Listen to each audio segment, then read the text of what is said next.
Comme vous le savez et comme vous le voyez derrière moi, on a le plus beau pays du monde. On est ici sur la passerelle de Gelos, en plein milieu de ce qui sera le parc naturel urbain de Pau, un parc naturel urbain pour ainsi dire en centre-ville et qui sera un des plus grands de France.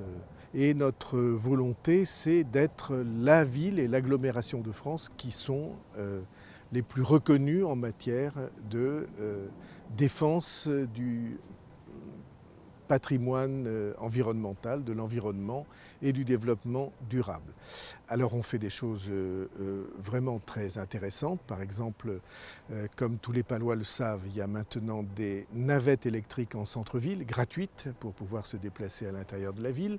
On aménage des parcours à vélo. Vous avez vu que le boulevard des Pyrénées est maintenant pour la moitié une piste cyclable. Et on va avoir dans toute la ville des itinéraires de cet ordre. Nous aurons un traitement des déchets qui va faire qu'un très grand nombre de déchets qui sont pour l'instant incinérés vont être des déchets qui vont être recyclés biologiquement.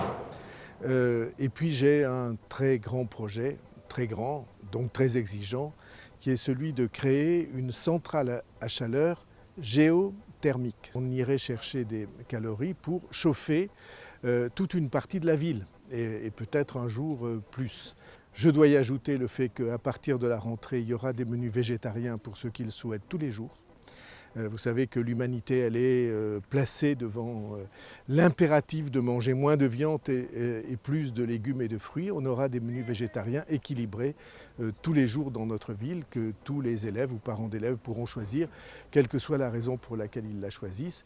Et tout ça, c'est une politique volontaire qui sait où elle va, qui est une politique qui fait de Pau et de l'agglomération la ville, l'agglomération du développement durable, mais pas dans les mots, pas dans les discours, mais dans la réalité.